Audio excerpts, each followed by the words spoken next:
حضرت ابی صالح نصر رحمۃ اللہ تعالی علیہ ایک بلند پایا ولی ہیں۔ آپ شیخ عبد القادر جیلانی رحمۃ اللہ تعالی علیہ کے پوتے اور حضرت عبد الرزاق رحمۃ اللہ تعالی علیہ کے فرزند ہیں۔ آپ بلا کے خطیب تھے، جو کچھ بیان کرتے لوگوں کے دلوں میں اتر جاتا تھا۔ آپ ایک شاعر بھی تھے، شاعری میں تصوف کے مضامین باندھتے تھے۔ آپ شیخ عبد القادر جیلانی کے ہم شکل تھے۔ جو آپ کو دیکھتا اسے شیخ عبد القادر جیلانی رحمۃ اللہ تعالی علیہ یاد آ جاتے۔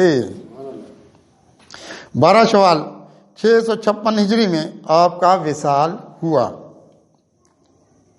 آپ شیخ عبد القادر جیلانی رحمۃ اللہ تعالی علیہ کے مدرسے میں آپ کے قریب مدفون ہوئے۔ ایک شخص کا انتقال ہو گیا۔ اس کے گھر والوں نے خواب میں دیکھا کہ اسے عذاب دیا جا رہا ہے۔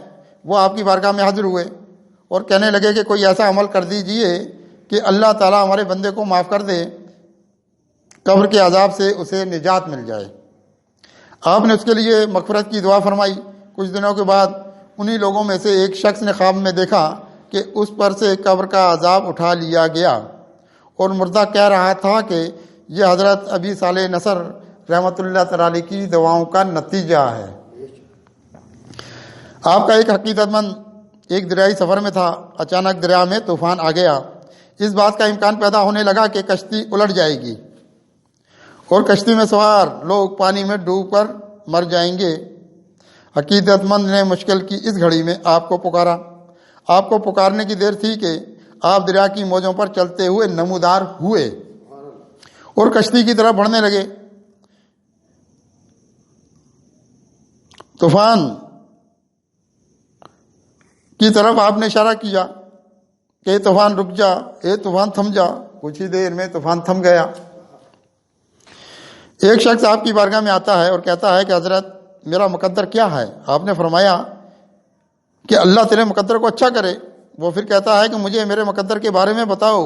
آپ اسے ٹالتے رہے لیکن اس کا اسرار بڑھتا چلا جا رہا تھا۔ آپ نے فرمایا کہ تمہیں تمہارا مقدر بتا دیا جائے گا۔ آپ نے اپنے قریب رکھے ہوئے قلم کو حکم دیا کہ وہ اس شخص کا مقدر تحریر کرے۔ قلم اپنی جگہ سے اٹھا اور کاغذ کے ایک دستے پر اس کا مقدر لکھنے لگا کہ کچھ عرصے کے بعد اس کی شادی ہوگی، اس کے 5 بچے ہوں گے، یہ شخص ایک حادثے میں ہلاک ہو جائے گا۔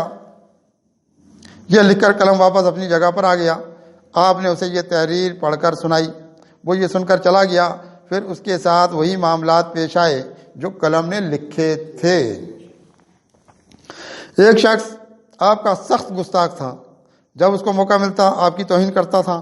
ایک دن آپ نے اس کے لیے بد دعا فرمائی کہ اے مولا اسے پانی میں موت دے۔ کچھ ہی دنوں کے بعد وہ ایک دریائی سفر پر روانہ ہوا۔ کشتی دریا میں الٹ گئی اور وہ ڈوب کر مر گیا۔ آپ کی بڑی کرامتوں میں ایک کرامت یہ بھی ہے کہ آپ اگر اس ارادے سے پتھر کو چھوتے کہ یہ سونا بن جائے تو وہ پتھر سونا بن جاتا تھا۔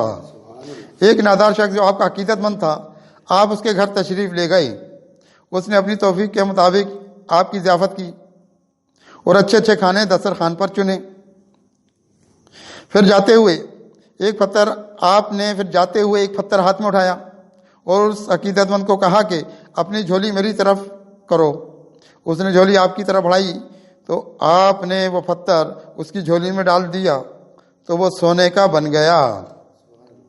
عقیدت مند آپ کی یہ کرامت دیکھ کر بڑا خوش ہوا۔ آپ نے فرمایا کہ اس کو بازار میں فروخت کرو اور کوئی اپنا کاروبار کر لو، اللہ تعالیٰ تمہارے کاروبار میں ترقی دے گا۔